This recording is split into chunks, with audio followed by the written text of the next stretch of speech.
It's good to be with you at the beginning of a new week, sharing with you out of truths that life has taught me, truths that have made the difference between success and failure in my life and can do the same for you.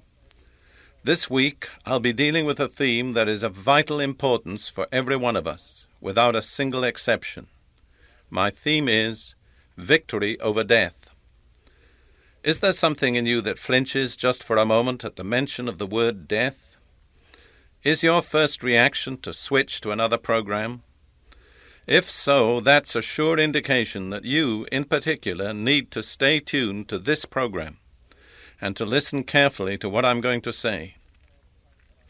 In our contemporary culture, there's a strong move to take away anything that might be unpleasant or painful from the concept of death.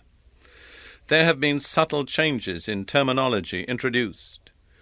We no longer speak about an undertaker or a funeral home.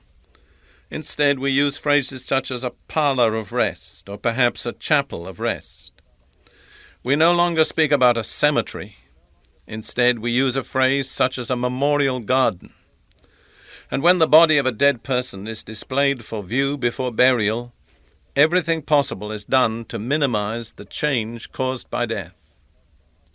I've heard psychological arguments advanced on behalf of these changes, and I'm not interested in contesting these arguments. However, I'm concerned that we do not allow ourselves to forget one simple, objective, unchanging fact. Death is real, and it is unpleasant, painful, and cruel. Any view of life that cannot accept this fact is deceptive and unrealistic.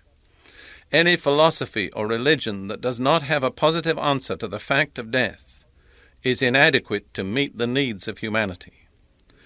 What distinguishes the Christian faith from all other religions and philosophies is that it does have a positive, proven answer to death. My basis for approaching this subject today is threefold: Scripture, personal experience, and personal observation. Let's look at Scripture first. In 1 Corinthians 15:26, Paul says, "The last enemy is death." Death is an enemy, the universal enemy of the whole human race. Then let me talk for a moment of my own personal experience. Being over 60 years of age, I have, of course, experienced the loss of close relatives and loved ones, father, mother, and most of all, a beloved wife with whom I had shared 30 years of happy marriage. And then I can speak also from personal observation. During World War II, I served as a hospital attendant on the battlefields and in the hospitals of North Africa. And of course, I encountered death many times. Also as a minister, counseling and helping the bereaved. So, I'm not speaking merely from theory or from ministerial training. I'm speaking from the realities of life as I've lived it and seen it. Over the centuries, man's reaction to death has taken various forms. One response is cynicism. This is expressed in a passage in Isaiah chapter 22, verse 13, a picture of men faced with the imminent reality of death. And it says, "There's gaiety and gladness, killing of cattle and slaughtering of sheep, eating of meat and drinking of wine.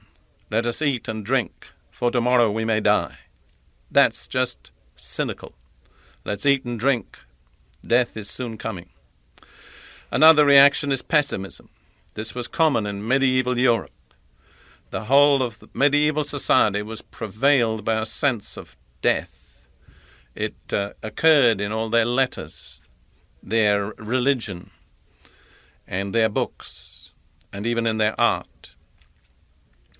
Beyond this, another reaction is what I would call morbid preoccupation.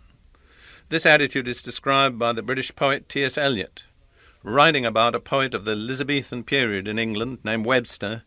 He says this: "Webster was much possessed with death. He saw the skull beneath the skin, and breastless creatures underground leaned backwards with a lipless grin." There's a man whose mind was totally occupied by death. Another attitude is escapism. This is really the attitude of many Oriental cults and philosophies which are claiming our attention today. It speaks about aiming at a release of the individual from his personal being into a kind of vague, non-personal existence, called, in the language of these cults, nirvana and other names. However, this is unreal. It's also contrary to Scripture.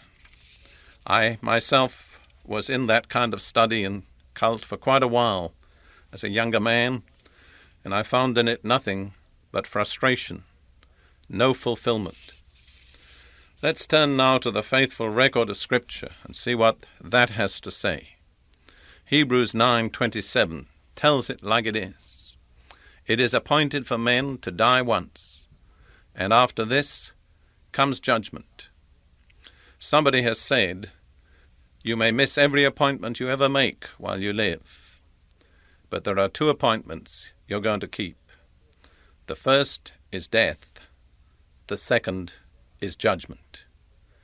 The Bible clearly reveals, and we'll see this in greater detail later, this week and next week, that there is continuing conscious existence after death and also personal accountability for what we've done during our lives.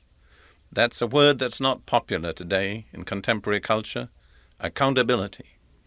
There's an attempt to run from it, but the fact remains, it is appointed for men to die once, and after this comes judgment. We will be held accountable. When modern medicine encounters a physical problem, it seeks to provide 3 things: diagnosis, prognosis, and remedy. The diagnosis tells the cause. The prognosis tells the course that the disease will take. The remedy, of course, is the answer to the disease. When we face the problem of death, the Bible offers us all these 3 things: diagnosis, prognosis, and remedy. Let's look first at the diagnosis, the cause. This is stated very simply in Scripture. Romans 5:12. Therefore, just as sin entered the world through one man, and death through sin, and in this way death came to all men, because all sinned. So death came through sin. If there'd never been sin, there never would have been death. But because all men have sinned, death has come to all men. Again, in 1 Corinthians 15:56, Paul says, the sting of death is sin. What is a sting? It's the means by which some kind of insect, maybe a scorpion, injects its poison into the body of its victim and thereby produces the negative result or consequence. So the means by which death injected its corruption and its doom into our bodies was through sin. Sin is the sting that injected the poison of death. Then the prognosis. The Bible indicates that death follows 3 successive stages. The first is spiritual death. In Genesis 2:17, God said to Adam, as he warned him about the tree of knowledge of good and evil, he said, from the tree of the knowledge of good and evil you shall not eat, for in the day that you eat from it, you shall surely die. Notice that, in the day that you eat, you will die. As we understand death, Adam lived another 900 years and more. But in the very day that he sinned, he was cut off or alienated from the life of God, and in that moment he died spiritually. In Ephesians chapter 2 and verse 1, Paul says to those who have become Christians about their life before they knew Christ, and you were dead in your trespasses and sins. That's not, of course, physical death, but it's spiritual death. It's alienation from God. Once man's spirit was cut off from God by sin, his physical life was like a battery that could not be recharged. It continued quite a while, but ultimately it had to run down. The second phase is physical death. That's what we call death, the separation of the soul from the body. But in actual fact, there is no real change in the condition of either. And then the third phase is what the Bible calls the second death. And this is something that is known only through the revelation of Scripture. In Revelation chapter 20, verses 14 and 15, we read this. This is the second death, the lake of fire. If anyone's name was not found written in the book of life, he was thrown into the lake of fire. As we study the picture presented there in Revelation, we see two important things. First, this second death is final, eternal, irrevocable banishment from the presence of God. From the second death, there is no way back. Secondly, it is not a cessation of consciousness. There is never a cessation of consciousness. Personality remains conscious, both in this life and in the world beyond, forever and ever. We never escape from our own consciousness. Let me just review those three phases, the prognosis of the course of death in human life. First, spiritual death, the alienation of man's soul from God through sin. Second, physical death, the separation of the soul from the body. And third, the final irrevocable banishment from the presence of God, but yet with continuing consciousness, which is called the second death.